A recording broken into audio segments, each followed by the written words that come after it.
Bienvenue à vous si vous nous rejoignez sur le plateau de la matinale. Vous êtes bien sur TV Vendée. Aujourd'hui, c'est mardi. Nous sommes le 13 juin et nous avons devant nous 26 minutes 13 exactement. 100% Vendée. Toute l'équipe est là évidemment et ce matin, on parle d'actu. Sinon, vous ne seriez pas là non plus. Assaut, musique, ça c'est dans le programme dans les grandes lignes. Et dans le journal, si on rentre un petit peu dans le détail, eh bien nous allons notamment à Saint-Denis-la-Chevasse sur le site d'Europe Snack, ce fabricant de gâteaux apéritifs qui a mis ses machines à l'arrêt pendant 24 heures. Pas de grève, pas de panne, mais une journée entière de sensibilisation aux accidents du travail pour tous ses salariés. Nous prenons également la direction du sud de la Vendée avec un des derniers passages sur la passerelle qui relie les deux communes déléguées de l'Aiguillon-la-Presqu'île. La liaison construite au tout début du XXe siècle va être déconstruite puis remplacée dans les prochains mois. Pourquoi ? Eh bien, on vous pose la question et on a même une début de réponse dans le journal dans quelques minutes. Ce matin, nous parlons également, et ça c'est plutôt en fin de journal, un petit peu de Marais-Breton avec les enfants de Châteauneuf qui repeignent les transformateurs de leur ville. On va à Pouzauges, capitale des pompiers vendéens ce week-end. Nous retrouvons également nos chroniques avec l'AFS qui va être notre association de la semaine. L'AFS qui cherche des familles d'accueil pour accueillir des lycéens et étudiants étrangers à la rentrée. Avant tout cela, regardons la météo, car il est encore temps de savoir si nous prenons un pull ou pas avant de sortir. Eh bien, ce que je peux vous annoncer, c'est que c'est un ciel légèrement moutonneux pour ce mardi. Un voile présent ce matin qui va durer toute la journée après une nuit qui a été nuageuse. Certains prévisionnistes, personne n'est d'accord ce matin, certains prévisionnistes annoncent quelques averses sur l'ensemble du département pour ce matin. Ça n'empêche pas quand même la sensation de beau temps d'être là malgré tout, avec 19 à 20 degrés dans la matinée. Et cet après-midi, eh bien, c'est la même chose. On a quelques divergences, dirons-nous, selon les prévisionnistes. Tout le monde s'accorde sur le fait que le soleil devrait bien être présent sur le littoral. Mais dans les terres, c'est là où vous avez le choix, entre un ciel qui reste voilé, des averses localisées, mais vraiment pour la frange est à la frontière avec les Deux-Sèvres, ou alors carrément des orages, et là pour toute la moitié est. C'est les trois schémas qui sont annoncés pour cet après-midi. Remarquez, comme ça, personne ne se mouille, il y en aura forcément un de bon. Les températures, elles sont comprises entre 24 degrés pour les Sables d'Olonne et 27 à Chantonnay. On retrouve une petite séquence de coefficients qui remontent de nouveau sur cette quinzaine. Vous avez compris que là, j'embrayais sur les marées. 60 au plus fort de cette journée, en cet après-midi d'ailleurs. Et ça n'ira pas au-delà de 74. Ça, c'est prévu dimanche. La prochaine pleine mer, elle est à 14h30. On termine les infos pratiques avec la carte des marchés du mardi. Citons Chaland, La Roche-sur-Yon, les Sables d'Olonne pour les grosses villes. Chantonnay aussi, si vous voulez aller à la rencontre des producteurs locaux. Pour l'éphéméride, souhaitons une bonne fête au Antoine et par dérivé aussi au Titouan ou encore au Antonia. Pour la Saint-Antoine, les jours croissent comme la barbe d'un moine, ou qui sème sa salade à Saint-Antoine en a comme la barbe d'un moine. Côté soleil, eh bien, il s'est levé tôt ce matin, 6h11 en Vendée, et il se couchera ce soir à 22h. On passe au journal.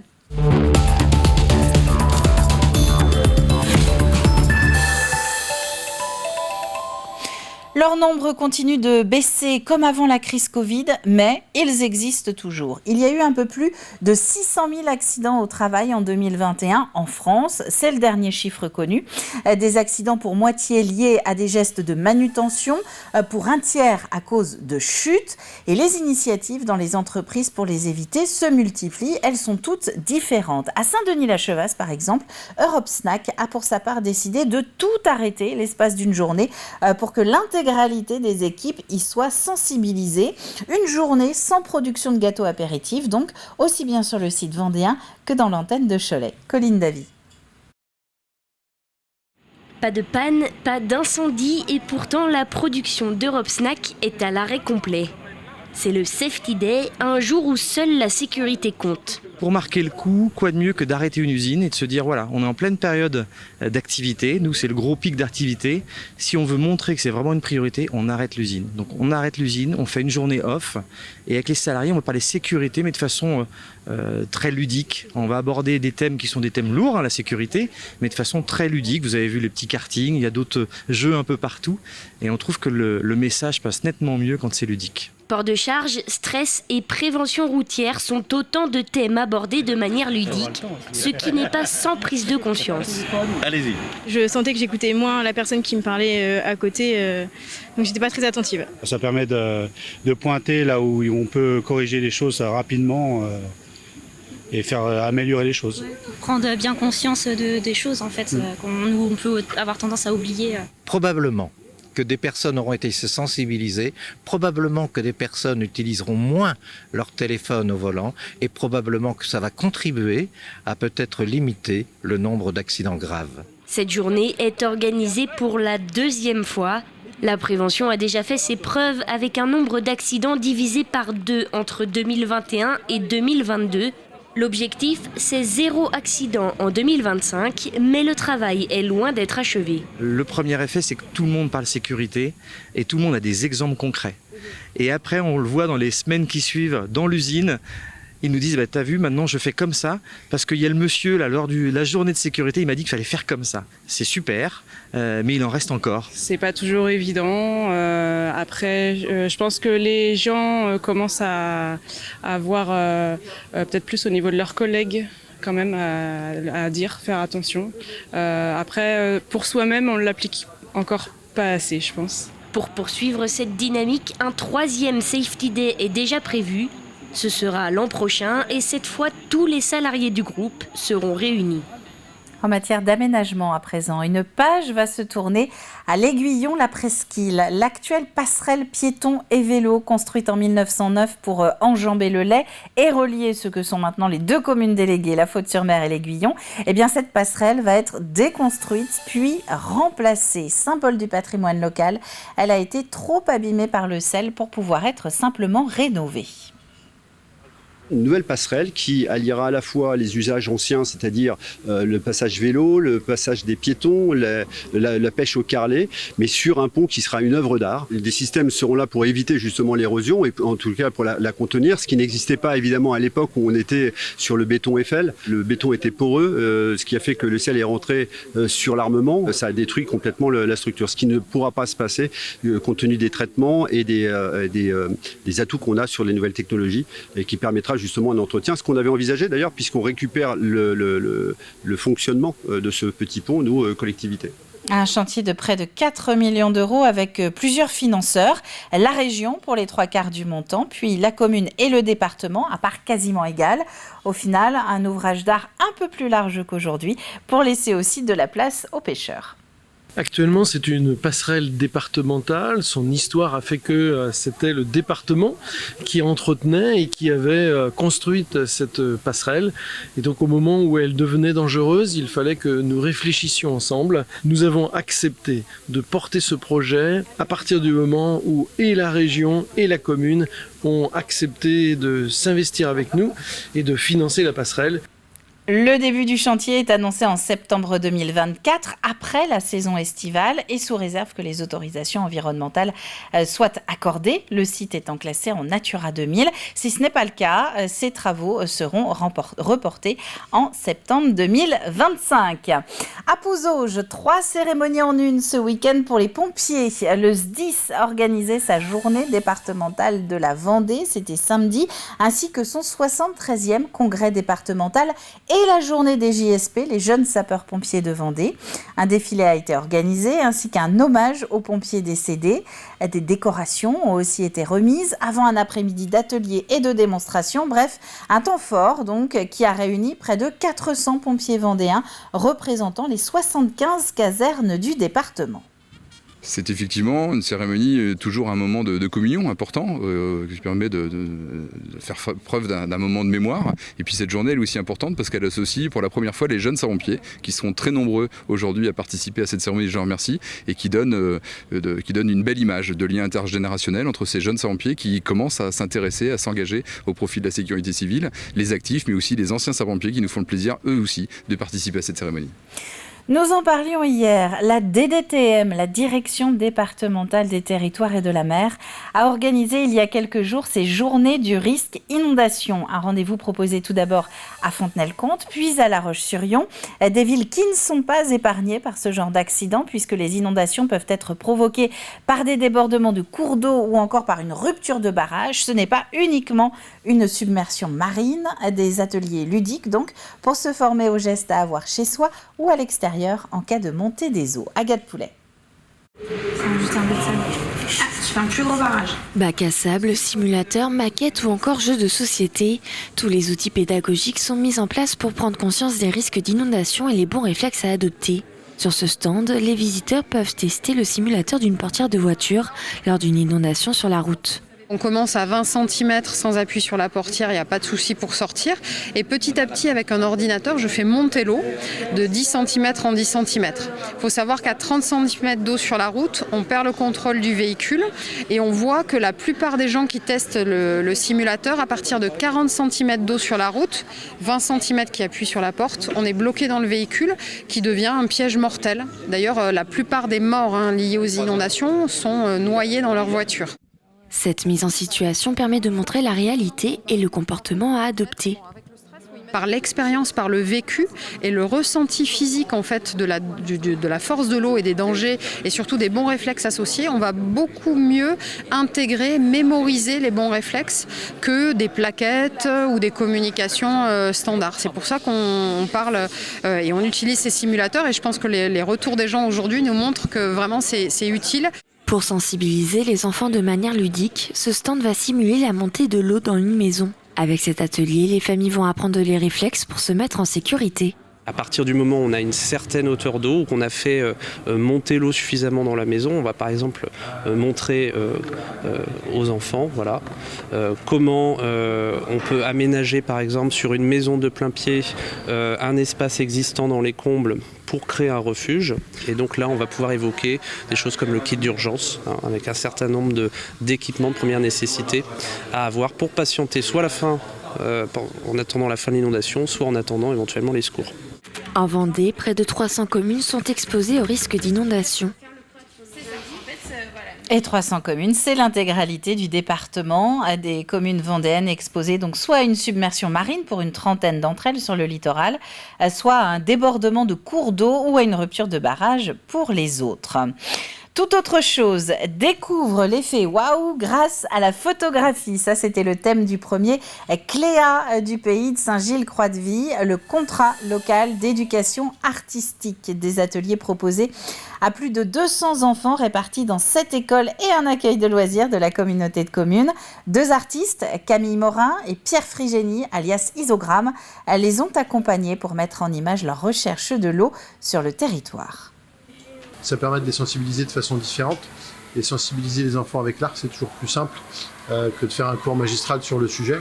Donc je pense qu'ils ont appris plus de choses sur l'eau et sur les problèmes de la ressource qu'on peut avoir dans les années qui viennent en le travaillant sous forme artistique plutôt qu'avec un cours magistral dans une classe.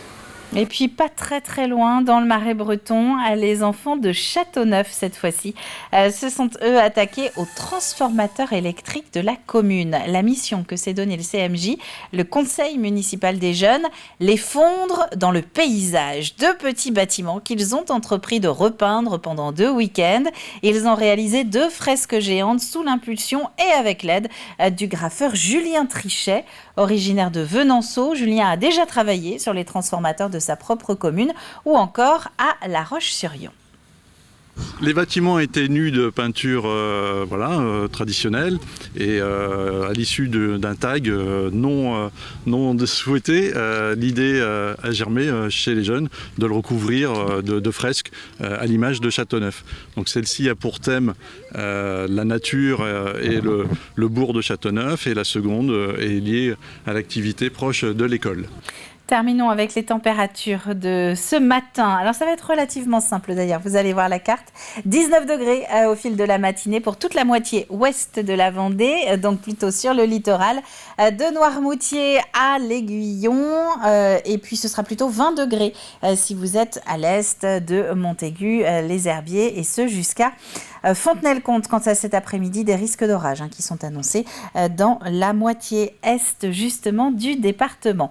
C'est la fin de ce flash. On va jeter un œil au programme du prochain quart d'heure. À présent, l'ordre du mérite en Vendée, ça va être notre plus info du jour. De la musique aussi avec le groupe Clowns qui s'apprête à jouer ce soir dans le cadre du festival Off du Hellfest. Et puis une nouvelle asso aussi à découvrir.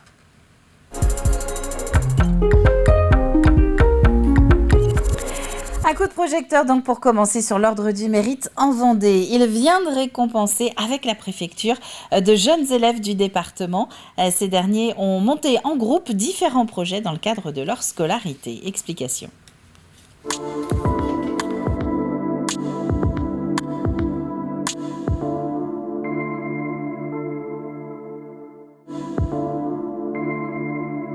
L'Ordre national du mérite, après la Légion d'honneur, c'est un ordre prestigieux, voulu, créé par le général de Gaulle en 1963. Nous allons fêter les 60 ans pour justement mettre à l'honneur, récompenser des personnes de tous horizons.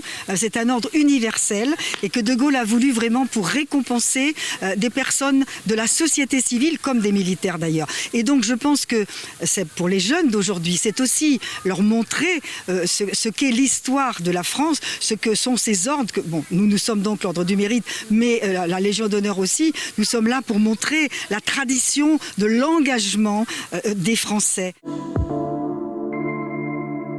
L'objectif, c'est de susciter des projets des classes primaires, des classes des collèges, des lycées, sur des thèmes qu'ils choisissent eux-mêmes. Donc, vous voyez, il y a une grande diversité sur un parcours à vélo pour aller voir la biodiversité, sur l'histoire d'une école, sur la Deuxième Guerre mondiale, et puis tout ce qui, notamment, c'est le lycée des Sables-d'Olonne sur la Shoah. Donc l'idée, c'est ils déposent un projet. Donc pour moi, l'objectif, c'est de les recevoir ici officiellement. La préfecture, c'est la maison de l'État, c'est la maison de tous les citoyens. Et puis pour leur remettre les prix, puis leur délivrer un message sur les valeurs de la République et en particulier la citoyenneté. Voilà, c'est ça le sens de cette cérémonie. C'est plus qu'important. J'ai envie de dire que pour nous, c'est formidable parce que c'est vraiment quelque chose qui est au cœur du projet de notre association. Nous sommes là pour transmettre les valeurs de la République à la jeunesse, mais à travers ces actions, ce qui est vraiment à remarquer, à souligner, c'est que les jeunes sont acteurs de leur formation et que l'apprentissage de l'éducation citoyenne n'est pas quelque chose qu'ils apprennent dans les livres de manière artificielle, mais quelque chose qu'ils vivent au quotidien, qu'ils mettent en œuvre eux-mêmes. Ils sont acteurs de leur formation par des actions concrètes. La citoyenneté, il faut l'affirmer, et le message simple, on peut l'affirmer où qu'on soit. Il n'y a pas d'âge pour... on va avoir une démarche citoyenne. C'est-à-dire que chaque enfant, chaque collégien, chaque lycéen peut porter un projet pour contribuer à affirmer les valeurs de la République et puis à faire un travail de citoyen, à renforcer la citoyenneté qui est, comme j'ai dit, qui est assez malmenée. On a besoin de se retrouver, de vivre ensemble, de faire preuve de cohésion dans les temps difficiles que nous connaissons. Donc c'est ça que j'ai voulu saluer. L'Ordre national du mérite de Vendée qui fêtera, donc vous l'avez entendu, le 9 novembre prochain, le 60e anniversaire de la création de l'Ordre à l'échelle nationale par le général de Gaulle. On passe à l'assaut de la semaine.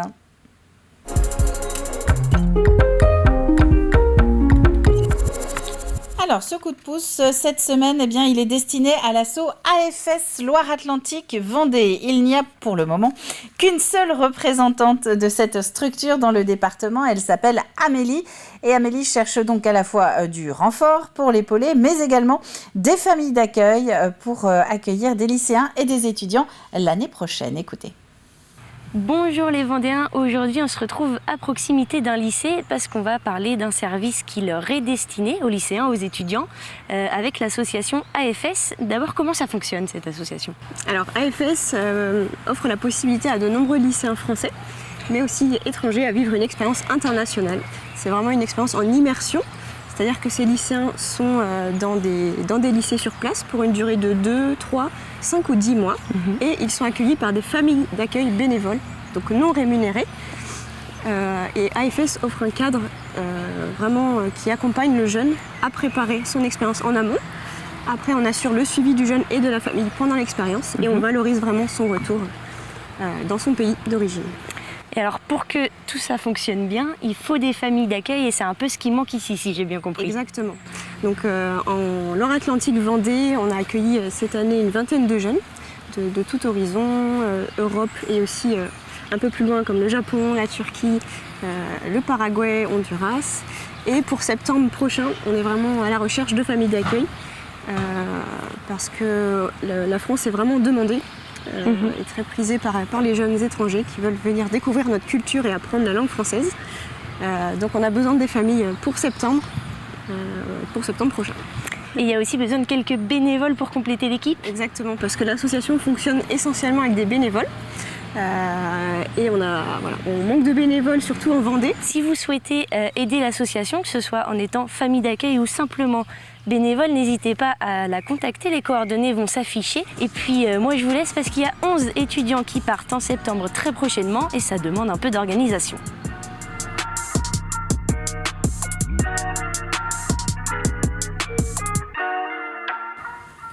Et donc, si vous voulez aider, devenir famille d'accueil, ou si à l'inverse, vous souhaitez partir ou envoyer vos enfants à l'étranger, il reste des places. Il y a même une page Facebook pour s'informer, AFS Loire-Atlantique Vendée.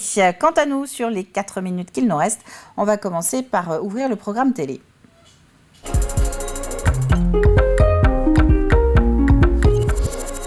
Et après, nous passerons au jeu avec le deuxième indice de la semaine. En attendant, on va parler de Backstage. C'est le programme que vous allez pouvoir découvrir aujourd'hui sur l'antenne. Clowns, c'est un groupe ligérien qui sort un nouveau single, mais son actu imminente aussi, c'est ce concert ce soir dans le cadre du festival Off du Hellfest. Ça se passe à Clisson. Et avant d'aller jouer à Clisson, eh bien Clowns, ça fait un petit détour par le plateau de David Auvinet. Dès le début, pour vous, c'était une évidence de repartir sur des reprises, beaucoup de reprises dans un premier temps, mais alors pas n'importe quelle reprise. Non, c'est ça, c'est une recherche de réarrangement, si on peut dire ça comme ça.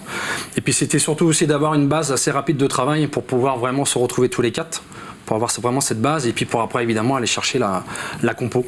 Mais on va dire les premiers travaux ont été évidemment cette notion de réarrangement, comme par exemple Misère, qu'on a pu faire après un peu plus tard. Clowns, le nom, qui le trouve, comment ça arrive à vous ? Manu ?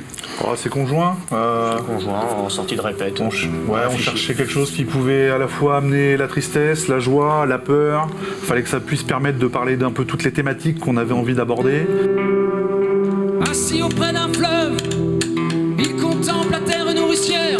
Celui de l'intérieur répond au nom des Douamish, Sougamish.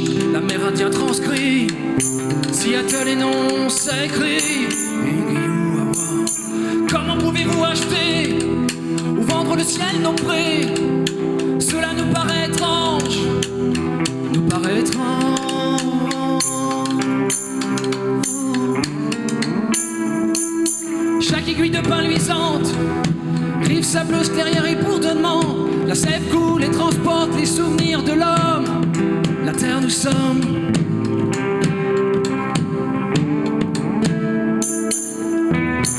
Le murmure de l'eau. Le murmure de l'eau. Le murmure de l'eau. Et pour découvrir Clowns, donc ce groupe ligérien, eh bien rendez-vous dans Backstage toute la journée, à la fois sur l'antenne et sur nos différentes plateformes, à commencer par notre chaîne YouTube. Et vous allez pouvoir les voir en live, en vrai, ce soir à Clisson, dans le cadre donc du Festival Off du Hellfest. Avant de se quitter, et oui, on approche déjà de cette fin de matinale de mardi, on va faire un petit détour par le jeu.